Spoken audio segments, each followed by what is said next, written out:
Good morning, everyone. Hello. Thank you again for attending day 2 of the conference. I'm really excited about this panel that we put together for you all. It's on the topic of waste to energy. This topic really is about turning challenges into opportunities. Waste can often be considered a challenge in many communities, whether from municipal or industry or otherwise. And we've got 4 speakers up here with us today. We've got Eduardo Santillan, Associate Director and Associate Professor at the University of Kentucky. We have Auden Kaehler, Senior Vice President of WSP.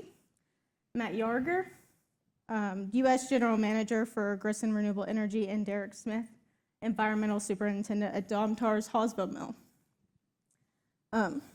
We'll begin our discussion today with sustainable aviation fuel. The Office of Energy Policy has been extremely grateful to have a relationship with CAER as well as WSP to look into this topic and see how Kentucky can play a role in this emerging market. So I'm going to go ahead and pass over our attention to Eduardo to talk about a feasibility study that the Office of Energy Policy has been working on with CAER. So there's a slide deck to this. Hopefully I'll be able to control it. Perfect. Good morning, everyone. This brief presentation will focus on a project that was funded by the Kentucky Energy and Environment Cabinet, Office of Energy Policy, and ties into the governor's strategy on fuel diversification. In this project, the University of Kentucky Center for Applied Energy Research performed a risk assessment of representative feedstocks to produce sustainable aviation fuel, or SAF, in Kentucky through the HEFA pathway. And therefore, it may be wise to start with an overview of SAF production pathways. Worked. There are currently 11 SAF production pathways approved by the American Society for Testing and Materials, or ASTM. These pathways produce SAF that can be blended with conventional jet fuel up to a maximum blend limit prior to use. However, the vast majority of SAF is currently produced by a handful of pathways. And in fact, the International Air Transport Association estimated that in 2022, 84% of SAF was produced by a single pathway called HEFA. HEFA stands for hydroprocessed esters and fatty acids. Esters and fatty acids are the compounds that constitute fats, oils, and greases. When these are hydroprocessed, they are exposed to hydrogen in the presence of a catalyst that ultimately afford hydrocarbon fuels, like SAF.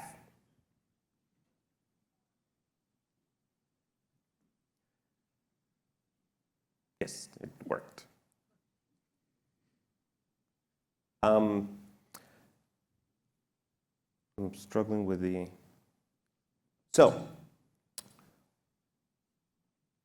the feedstocks are related to the production pathway that they are employing. And so, for instance, Fischer-Tropsch requires syngas, which is a mixture of carbon monoxide and hydrogen. That can be produced through gasification from coal, biomass, natural gas, you name it. Fog, or fats, oils, and greases, not only can be used by HEFA, but could also be used by other methods, such as co-processing.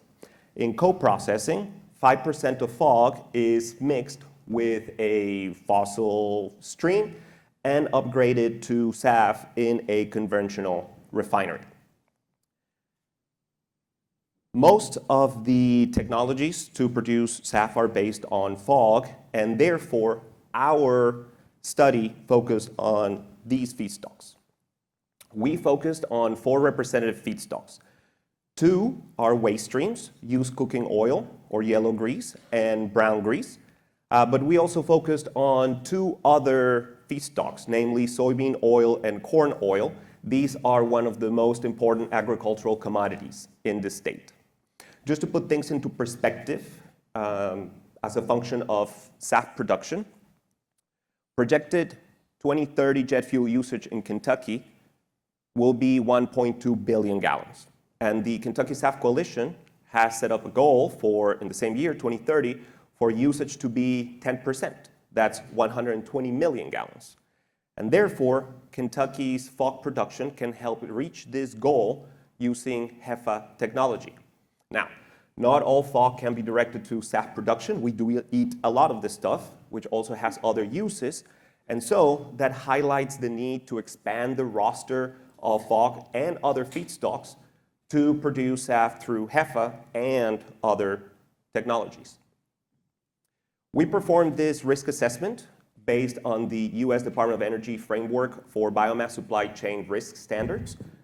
This is a framework developed by DOE to inform investment and de-risk folks that are interested in expanding the whole potential of the bioeconomy.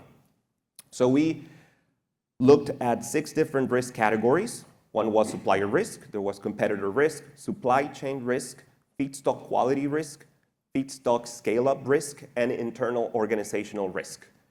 We found that risk concentrated on supplier risk and supply chain risk.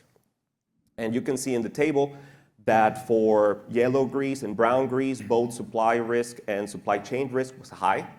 For soybean oil, supplier risk and supply chain risk were high and medium, respectively. But for corn oil, supplier risk was medium and supply chain risk was low, and that made corn oil the lowest risk feedstock overall. Now, this project also had a GIS component. We'll hear more about that later on. But for this particular project, we just wanted to determine how much of this feedstock is available and where is it located. One of the most interesting findings, as you can see in the slide, is that the highest density for production of these feedstocks is in close proximity to the Ohio River. And this creates a pretty interesting opportunity because the Kentucky 2 largest airports are also located in close proximity to the river. So one could envision locating a SAF production facility nearby, and this would allow for feedstock to be transported to that facility and for SAF to be distributed back to the airports using this waterway and allow for efficiencies. And with that, I would like to thank once again the Cabinet for funding this work and you for your kind attention. Yeah, thank you, Eduardo. The findings of this study have been really interesting. In fact, we recently shared a blog post you may have seen, and the story has been picked up by some global biofuel news outlets. So this is really exciting work. And Eduardo, I'd love if you could share just a little bit more about the waste streams that you and your team at UK are studying, and how your work has helped advance the technologies that not only produce sustainable aviation fuel, but also renewable diesel. Totally. I also have some slides for this. I like. So we focused on fog, as I mentioned, but we give preferential treatment, if you will, to waste. That is because waste wouldn't compete with the food supply, as it would be the case with corn oil or soybean oil, etc. So among these waste feedstocks, we particularly focus on brown grease. That is because not only the entirety of this feedstock is currently landfilled or incinerated, but it is also not compatible with existing HEFA technology. And therefore, if we manage to prove that our more innovative technology is compatible with these feedstock, it would be pretty much compatible with anything else. Hailey mentioned that we do focus on renewable diesel and sustainable aviation fuel. And so hopefully I won't give anybody nausea when I show this. Chemistry, barf. Suffice it to say that most hydrotreating technology currently is based on the hydrodeoxygenation reaction. That has several disadvantages. You can just look away from the chemical equations. Don't mean to, send you back to bad memories of college. We focus on other reactions, right? In the table in the slide, you can see that the drawbacks from current technology we are trying to address through alternative technology. So that's the take-home message. When it comes to renewable diesel, we have used brown grease to produce renewable diesel at 100% conversion from brown grease and 93% plus selectivity to diesel-like hydrocarbons. And we've done so through hundreds of hours on stream. So this is work funded by the US Department of Energy, and it proves that our technology can be tested for a long period of time to give these very promising results. And lastly, we have also produced sustainable aviation fuel, also in 100% conversion from brown grease, and in contrast with current technology that utilizes a multi-step process to go from the feedstock, in this case brown grease, to SAF, we have been able to do this in a single step. However, I'll be the first to admit that we are currently still working on this, and we are focused on adjusting the selectivity of our catalyst to afford all the components of aviation fuel, which you can see on the left side of this graph, in the right proportion. So that's easier said than done, and that is the work that we're doing right now. Awesome. Thank you so much, Eduardo. Eduardo did mention the Kentucky SAF Coalition. This is a partnership of airlines, air cargo carriers, fuel producers, industry, and more. They've come together to kind of explore how Kentucky can play a leading role in the future of sustainable aviation fuel, and they have funded WSP to look more into this and see, where Kentucky stands today, where we can go in the future, and I'm excited to have Auden here to tell us a little bit more about their study and their work with the Kentucky SAF Coalition. All right, thank you. I think I have a presentation. There we go. So Auden Kaehler with WSP. First, I'd just like to thank one of our sponsors here from Cincinnati Northern Kentucky Airport, Melissa and Larissa. I think you're back there. Yeah, there they are in the center. So really, this has been an effort through utilizing a lot of the work that Eduardo and a lot of other universities throughout the country are doing, a lot of development in the industry, to look at specific opportunities or feasibility for bringing SAF into Kentucky and making it not only an intermediate use for immediate use at some of the airports here based on customer requirements. And customers here are talking about cargo carriers, commercial carriers, people using jet fuel, but really looking at those longer term opportunities to produce SAF here in Kentucky using feedstock based locally to really support local economic development. I'm going to be using the term alternative aviation fuel kind of interchangeably with SAF. It's just we're using a more technology agnostic term here compared to Eduardo, who is focused in on specific technologies. But essentially, it's the same term. Don't want to confuse you too much on all the jargon I'm going to be going through, but I'll keep it simple and to alternative fuels for this presentation. So going back to Eduardo's point about overall demand, this is a little bit more of a subset of overall Kentucky demand. So we're looking at the 5 primary commercial airports. From total jet fuel demand of around 609 million gallons today, we're anticipating close to 1 billion by 2050. If we include the total state, we're already hitting 1.2 billion by 2030. A lot of different scenarios in how we can bring alternative fuel to the state and what percentage blends are possible from the technology perspective, but also on what's available as far as a supply and economic perspective. And a lot of our work is really focused on some of those policies, both at the federal level and the state level, to help encourage the use of sustainable aviation fuel. So blends, when we're looking at 2030, 1% blend would be about 7 million gallons, up to a 50% blend in 2050 of close to 493 million gallons. So it sounds like big volumes, but put it in perspective, a bushel of soy can produce roughly equivalent of 1.5 gallons of alternative fuel. Corn, about 2.7 gallons, and if we're looking at used cooking oil or some of those byproducts, waste products, we're almost to a 1-to-1 ratio there. Kentucky has a very interesting position as far as conventional jet fuel and refined product supply. In general, it's largely disconnected from the major refining centers in the Gulf Coast and East Coast. There's definitely constraints as far as connectivity to some of those major pipelines. Most of the supply tends to come from 2 primary sources, the Marathon-Catlettsburg refinery located on the Ohio River, and then the Lima refinery in Ohio that has a small diameter pipeline that provides into Cincinnati. But overall, most of the product is moving by barge down the Ohio River, as Eduardo mentioned, and there's also some inter movements with truck. So we see a lot of barge to terminal to truck to airports. When we look at where the production is currently, you can see it's also kind of centered around the Gulf Coast. The blue circles indicate existing production. The red circles here are planned or future production. So really nothing in Kentucky at the moment, but looking for those opportunities. You can see that a lot of red circles are popping up in some states outside of the main refining centers, and we'll talk about some of those incentives that are made available to help promote the production of alternative fuel in some of those markets. Specific to Kentucky, I'm going to take Eduardo's findings on some of those primary feedstocks, overlay that with the airports and demand for aviation fuel. And we can see that there's a really good synergies there. So where we see the corn, soybean, animal fats, the greases, the production is really focused around where those airports are and where that demand is.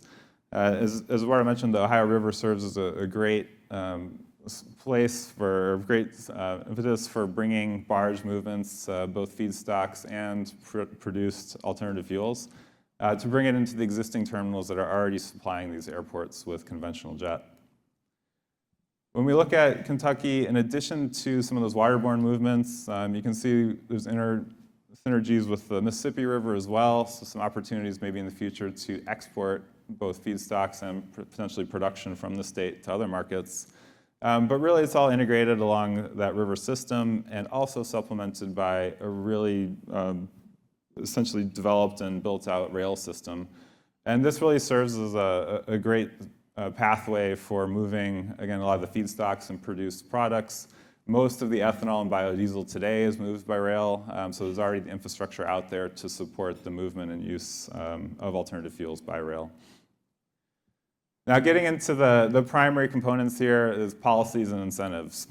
So I'm going to start with federal and then get into state. So there's been over $4 billion in federal funding to support research, development, and production, including alternative fuel-specific production, specifically the FAST SAF grant program, which brought in $300 million over 33 projects, just focused on SAF production. We also have the Federal Renewable Fuel Standard. That has been the primary federal program supporting all biofuels for the last few decades, and really been pushed to extend to alternative fuels for aviation. And finally, the IRA 45Z. So this is kind of a transition from the 40B program, for any of you who are familiar with these incentives. But while it reduced the amount available for SAF from $1.75 maximum to $1, it did extend the timeline from 2027 to 2029. And this is critical for investors. They need to see that these incentives will be in place for longer term to support these investments in alternative fuel production. So we're really optimistic that, given the bipartisan nature in today's environment in DC, that it was able to get through with that support. At the state level, it's really a hodgepodge of activities and incentives. Most of the original backing for alternative fuels was the West Coast. You have low carbon fuel standards in California, Oregon, Washington, that really supported some of the initial growth of production for alternative fuels. That's expanded, and now we're seeing a lot more interest in tax incentives or tax credits. These tax credits, as you can see on the map, in Minnesota, Nebraska, Illinois, and potentially soon Iowa, are looking at a different pathways and looking at essentially the production within the state rather than the use and reduction necessarily in emissions.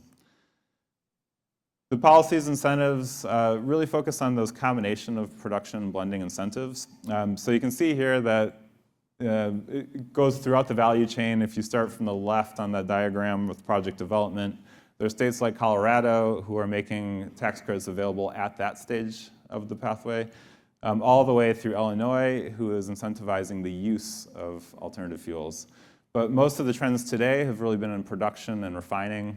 So we've seen, again, those tax credits in Minnesota, Washington, Nebraska, and Iowa, really promoting domestic production and refining of alternative fuels. They're also stackable, and this is important when we look at the pricing, that you can stack both federal and state incentives to diminish that gap or variance between the price of conventional jet and the price of alternative aviation fuel. Kentucky House Bill 775 did commit to further research and developments to really continue that work and build up that alternative fuels policy. So what does this look like in practice? This is an example of some infrastructure and supply chain investments that we're looking at. We evaluated over 50 terminals and tanks throughout the state, and also some greenfield sites where there's potential for building new facilities. These can range from $5 million tank conversion expansion to $85 million investment in new sites and infrastructure, specifically water and rail. So a lot of incentives to build and develop these facilities, but also utilize facilities that might not be maximized today. So a lot of maybe half-used storage facilities or underutilized storage facilities where there really is an opportunity to both store and blend alternative fuel with conventional fuel. And as Eduardo mentioned, that there are restrictions on how much you can blend that we're looking to tie to when we look at these investments. So this is the big one, the price differential. For airlines, the most critical factor is what's that difference between that blue bar, which is the jet fuel price, and that green bar, which is the alternative fuel price. This is from a couple months ago, a contract cost of about $5.04 per gallon for alternative fuel versus conventional fuel of $2.43. Those first two bars represent the federal incentives, and that can range, again, depending on the production methods and the feedstocks. They can qualify for different levels of incentives, but generally you're going to see that being in the range of $1.50 to $2.50. So it can actually get you to parity, but what we're really looking for is making up that gap. You can see the LCFS, or the low carbon fuel standard, in the West Coast makes up a big chunk of that, but still has that little red portion of about 65 cents. So what we've seen in a lot of those state incentives is a range between 50 cents, $2.50 a gallon to meet that difference. We are optimistic though, so as production increases, we're seeing those costs come down. We're seeing closer parity in those prices. What would have been $7 maybe a year ago is now $5, and we continue to see that price dropping. So in our more optimistic scenario, we see actually a potential for negative variances where sustainable aviation fuel is actually priced lower than conventional jet. But on the other side, if all those incentives were removed, we would see pretty major difference or discrepancy between the two. And finally, the production distribution. So he's looking at the midterm and long term, looking for those opportunities in Kentucky.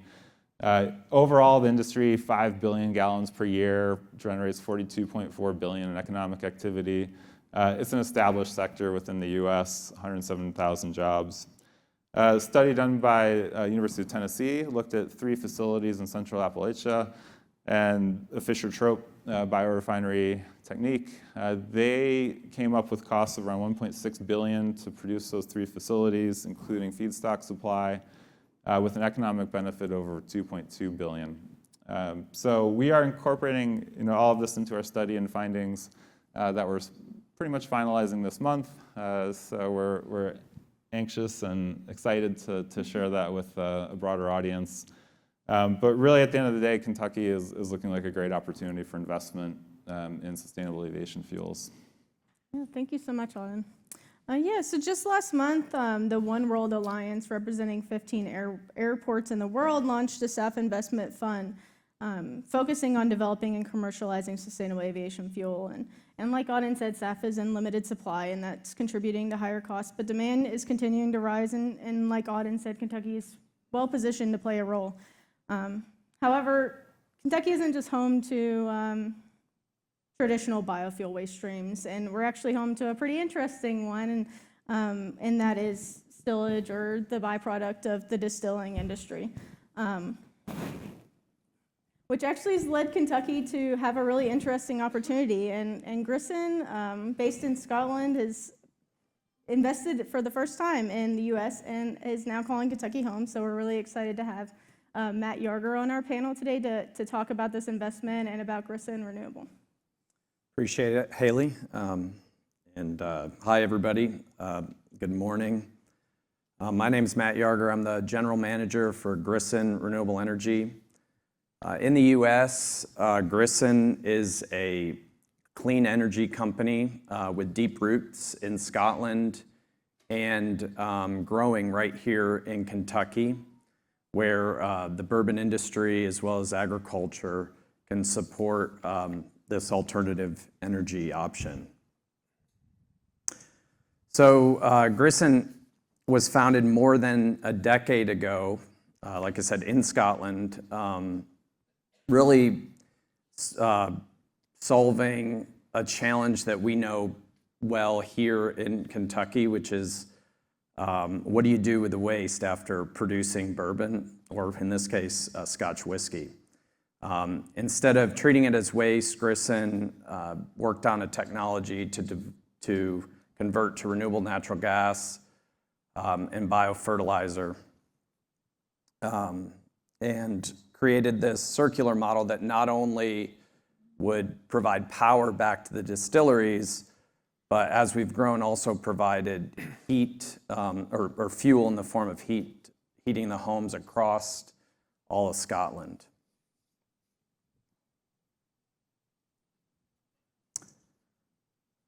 So here in Kentucky, we're planning to build that same circular model, starting with our plant in Lebanon, Marion County. We take the leftover from the still, just convert that to renewable natural gas, biofertilizer that replace, and then renewable natural gas that displaces fossil fuels. Our mission is not only to kind of replicate what was done in Scotland in terms of using the industrial waste residues and converting that into energy, but also doing it just like in Scotland and being supporting the communities as well as being a good steward in those communities. So none of that this would work without those partnerships. So of course the distilleries, but also the farmers who would use our local farms that would use the rich fertilizers that's a byproduct, local suppliers and construction firms that are all building jobs here, keeping the dollars here in Kentucky, and then strengthening the link between the bourbon barrel and the family farm.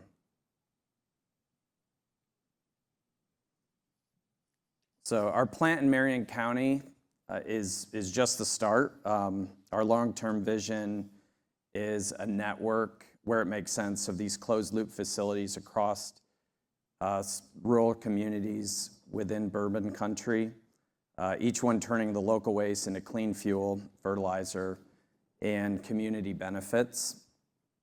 I feel that this isn't just an energy project, but it's also an economic development story that keeps Kentucky heritage industries, bourbon, agriculture, and sets it up for next generations. Oops. Sorry. So who is Grissan?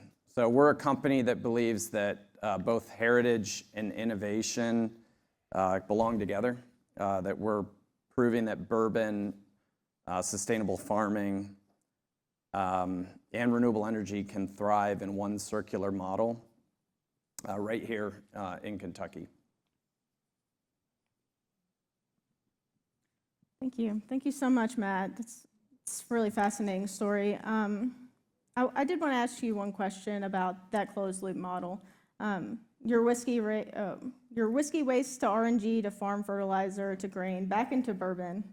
It is a very fascinating closed loop model. And what does that exactly mean for Kentucky's circular economy? Yeah, so the process all involves local sources. So you start with the local sources of waste. Our plants are built in close proximity to distilleries. After you strip the methane out, that goes into the local pipeline. What's left behind is a nutrient-rich fertilizer with nitrogen, potassium, phosphorus that can be reapplied to the local farmlands. Preferably, even in some cases, we partnered with local farms that provide grains back to distilleries. So that fertilizer is applied on the cereals, which go then back into the production of bourbon, and then continues. The story continues. Thank you. For our final presentation, we'll look at how a major industrial facility has rethinked their operations to reduce waste and maximize resource efficiency. The paper milling industry is a large load user and has really complex byproducts. And rather than viewing those products as a challenge, Domtar has been a leader in this forward-thinking, improving operational sustainability. And they've been just a true leader in this space. So I'm really excited to have Derek Smith from Domtar. They have a mill in Hawesville, and he's going to talk a little bit about their operations, their combined heat and power facility there. So if everybody can turn their attention to Derek. Good morning, and thanks for having me. My name is Derek Smith. I'm the environmental manager at Domtar's Hawesville mill. Today, I'll be sharing how our pulp and paper mill uses renewable fuels to power its operation, generate electricity, and even sequester CO2 back into our product. Paper mills are energy intensive. For us, that's both a major cost and a sustainability challenge. But unlike other industries, we have access to renewable fuels right inside our process. Black liquor and scrap wood, and that's what I'll be focusing on today. This diagram shows the big picture. Trees take in CO2. We use wood to make pulp and paper. We recover byproducts and use them as renewable fuels. Some of the CO2 we emit, we're able to capture and sequester into our product. And this process starts and ends with sustainable forestry. Over the next few slides, I'll walk you through each step in a little more detail. The two renewable fuels that we use are black liquor and scrap wood. Black liquor is a byproduct of the pulping process and contains lignin, a sticky, gooey polymer that naturally binds wood fibers together, and spent cooking chemicals. Instead of being wasted, we concentrate black liquor and burn it in our recovery boilers. This produces steam for the mill and recycles cooking chemicals back into our process. Scrap wood includes bark, trimmings from the lumber industry, and also wood chips that are not suitable for pulping. When we burn scrap wood, it produces additional steam for the mill and ensures minimal waste from our feedstocks. Purchasing scrap wood is of financial benefit to our lumber mills and chip suppliers, as otherwise they would have to dispose of this product as waste. Together, these two fuels form the backbone of our energy production program. This slide shows a breakdown of the fuels we use as shown in percent of total heat input. Black liquor is the biggest contributor, followed by scrap wood. We do use natural gas as a supplemental fuel, but the renewable fuels make up the mainstay of the fuels we use. Very small percentage is transportational fuels of gas, diesel, and propane for transportation and localized heating, but we no longer use coal or pet coke or fuel oil, which was common in paper mills of the past. Our boilers produce high pressure steam, which is sent to a power turbine to generate electricity. We currently generate about 50% of the electricity we use on site. Steam exiting the turbine is usable low pressure steam, which is sent to various processes in the mill and to the paper machines for heating and drying. When we use these fuels, this cogeneration setup for both process steam and electricity is more efficient than having separate systems. Another unique part of the Kraft paper mill and also our mill is CO2 from our lime kiln is used in the production of precipitated calcium carbonate, or PCC. PCC is a filler ingredient for paper that improves brightness and print quality. So essentially, we're locking CO2 from our process into the paper itself. Benefits of using renewable fuels are both environmental and economic. Environmentally, using black liquor and scrap wood reduces our need for fossil fuels. These fuels are also considered biogenic because they're part of the natural carbon cycle. And plus, being able to capture CO2 from our lime kiln and store it in PCC and then the paper itself is very good from a sustainability standpoint. On the economic and operational side, using renewable fuels saves us costs. We're not having to purchase additional natural gas or electricity. We're using the products we already have to generate those. Also, the Kraft pulping cycle, the recovery boilers are able to recycle these pulping chemicals over and over again, reducing our need to buy virgin feedstocks. So overall, using renewable fuels has led to lower costs, self-sufficiency, and better efficiency. That was short, but that concludes my presentation for today. I'm happy to take any questions. Amazing. Okay, thank you so much, Derek. Like I said, Domtar has really been a leader in environmental stewardship in the paper milling industry, and that starts well before generation. I'd love to ask you if you could tell us a little bit more about your forest management practices and how they tie into your overall environmental stewardship goals. Sure. On the pulp and paper side, we primarily buy wood, but we do manage some forest in the U.S. and Canada. And first of all, we have to be really respectful to the communities. A lot of these communities in Canada especially were traditionally home of many indigenous people, so we have to be respectful of that. And all of the forests that we manage are third-party certified to several international standards. And then all the wood that comes into all of Domtar's mill is traced, tracked, and third-party certified. Amazing. Okay, we're going to go ahead and open it up to some audience questions, so don't forget that you guys can go into the app and enter some questions. We do have a few already in there, and this one's about SAF, and the audience would like to know if this fuel burns cleaner than conventional from an air quality standpoint, and what is the difference in the chemical makeup of the outputs? I can start with an answer from non-technical perspective, but in general, we are seeing efficiency improvements with the use of SAF. So there is a slight reduction in fuel use or consumption when we put out 100% use of SAF in some of those commercial flights. That's only been on a test or pilot basis. If you're flying today, it's probably the most you're seeing in your plane is probably like 1% or 2% at most in some of the commercial airports.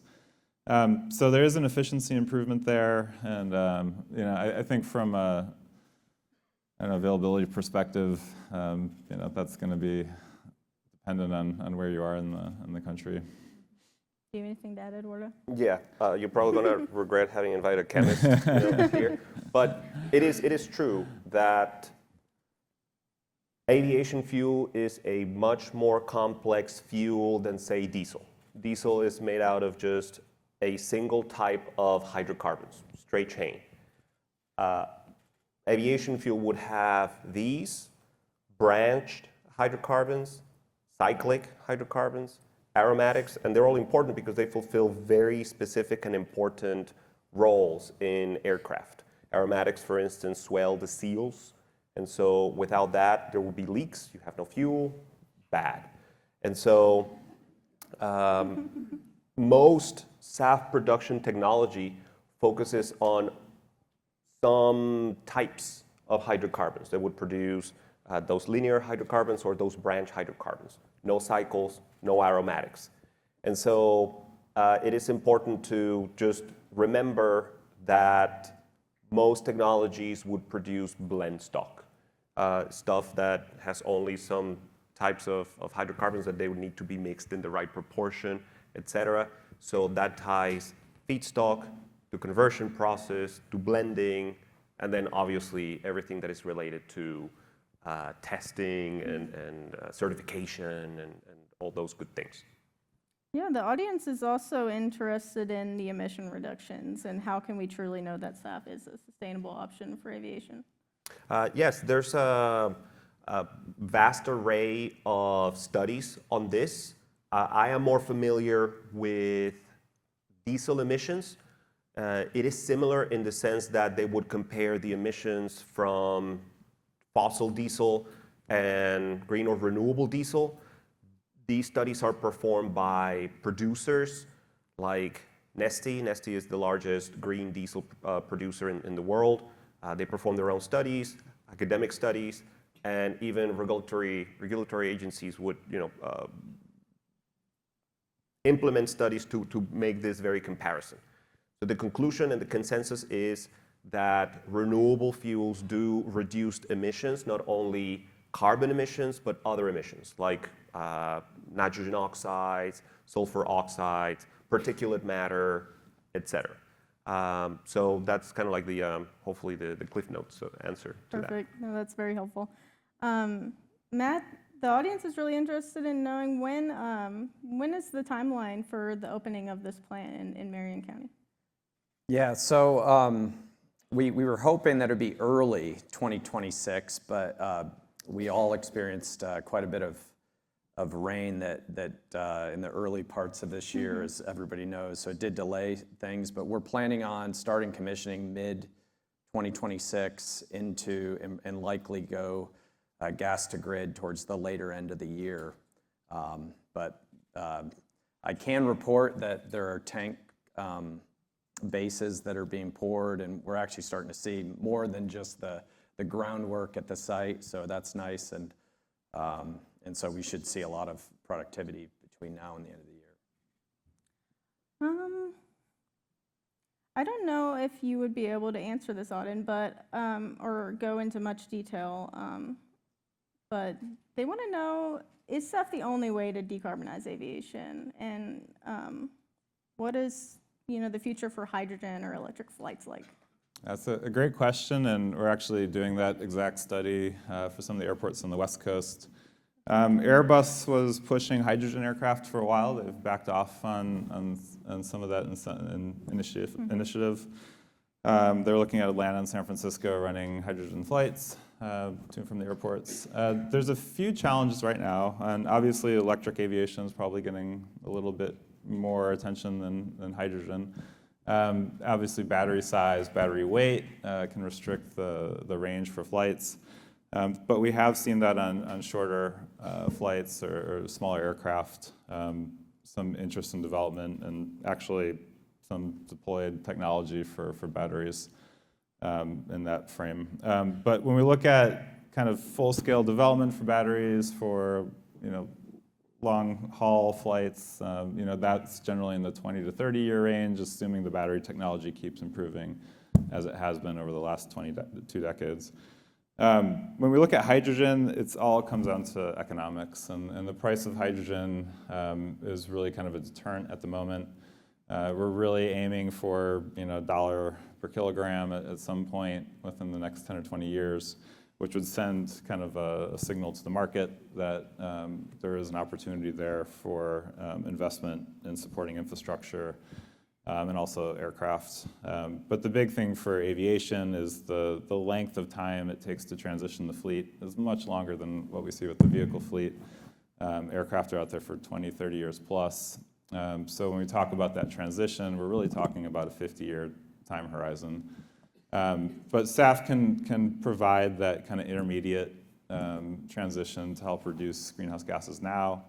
help use domestic feedstocks and production, and gradually get us to that state where we can make that full conversion to other technology. Okay, thank you.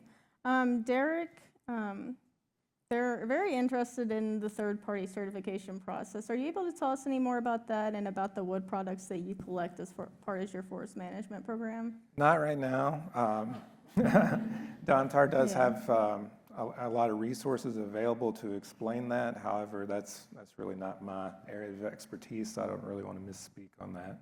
Okay, yeah, I know we were talking earlier to someone else, to Sunny Fleming. She seemed very interested in this topic. We'll hear from her later today. So I think if you're interested in talking about forest certifications, she's a great resource. She was saying that the forest certifications that you guys utilize are gold standard. So so that's something that maybe we could talk about at a later time. And then they want to know that given the decline in the bourbon market lately, Matt, how is this affecting RNG development? Yeah, well, we're, I guess, grateful to be, our parent company is a sixth generation whiskey manufacturer. They're in it for the long term. So, and that was stated here with the level of investment that was made to Kentucky. I think that in terms of the specific site in Lebanon, we have plenty of feedstock for that site. There was earlier in the year, maybe some of the discussions have slowed down a bit, but they're starting to pick up in terms of additional sites. So I think we're going to be fine. It's a secular, like most industries, but there'll always be these challenges with what do you do with the waste, and we'll be there, and we're, like I said, we're in it for the long haul. Okay, we've got another SAF question. How do you balance the food versus fuel debate with SAF, dipping into animal food stock stillage and human food stock, corn and soy? That's a great question. Thank you, because it's one of the most important dilemmas that we deal with, food versus fuel. You obviously don't want to disrupt the food supply. If you divert corn, soybean, et cetera, from food, it raises prices. It's just not a great idea. There are solutions, though. I mentioned one, focusing on waste. Streams like yellow grease or used cooking oil, brown grease, stuff that is right now landfilled, incinerated, unvalorized. You could use that. Granted, the volumes would be limited. And so there are other, I'm not an agronomist, sorry, there's probably one in the room, but there are other agronomical solutions to this. Cover crops, for instance. So cover crops are, as the name implies, crops that could be planted in between growing, say, soybeans or other edible crops. They have agronomical benefits in the sense that they replenish the soil. They are inedible, and then it can be harvested and put to use.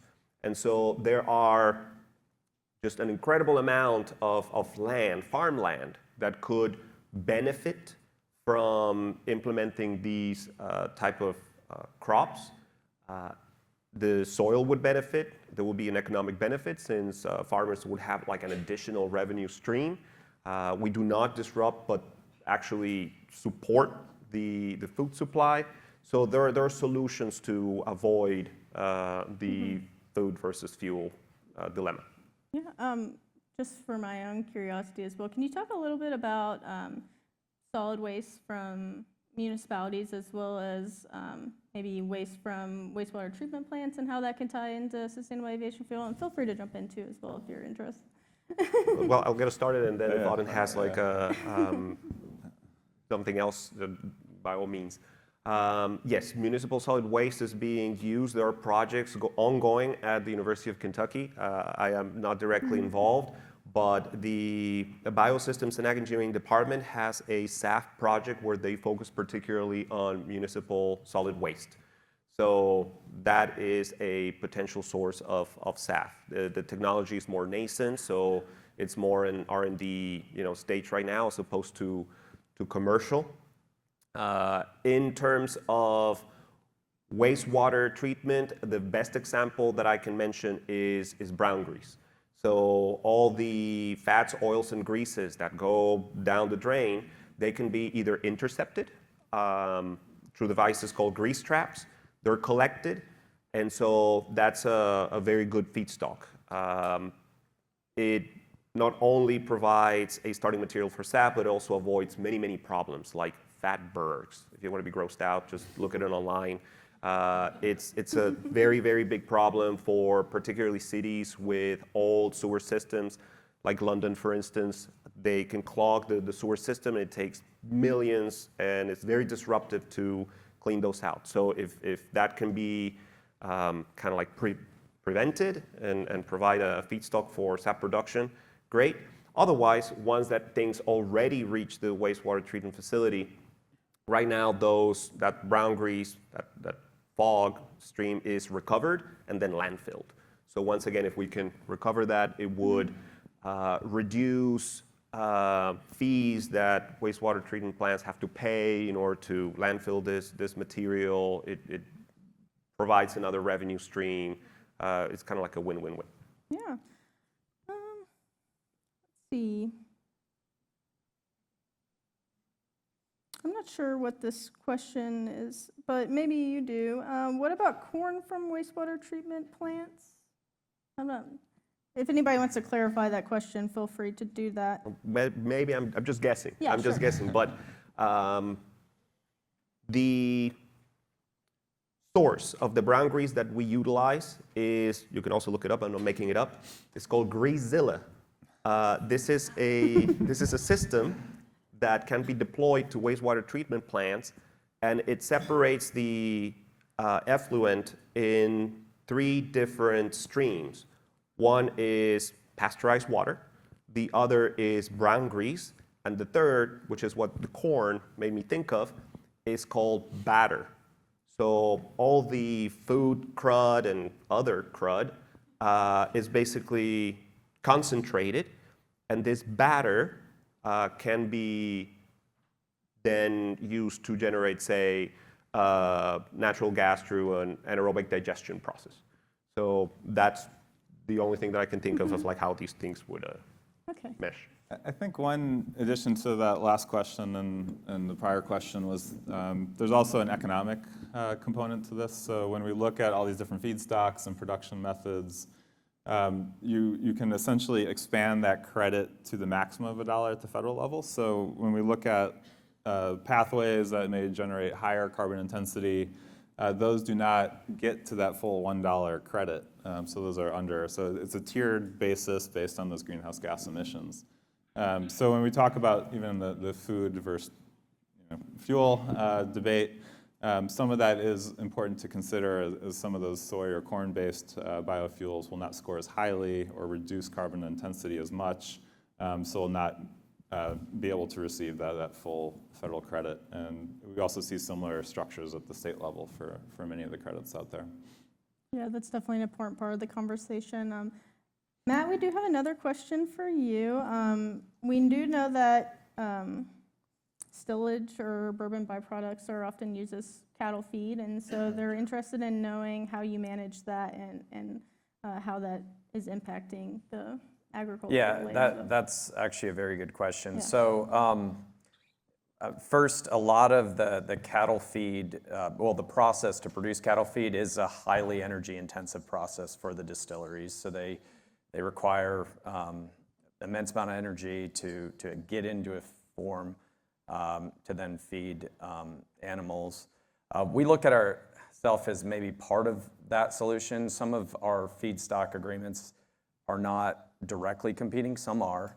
But the idea is that we're also partnering in agriculture with agricultural partners to provide the fertilizer that could go on grasses that could then also be used as animal feed as well, and hopefully produce more should produce more grass than an unfertilized field, things like that. I mean, there are other options, but it's more about like that partnership. And look, I've only been in the industry since January, but I've been in chemical processing and operations roles, and I can say I know a lot more about this stuff, and there's a lot to go around. So I think it is something to be considered for sure. All right, thank you so much. And we are going to go ahead and roll into break because we're not seeing any more questions from the audience. I do want to give a huge shout out. Oh, we do have an audience question. We got a hand raised. Go ahead. Mm-hmm.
Thank you.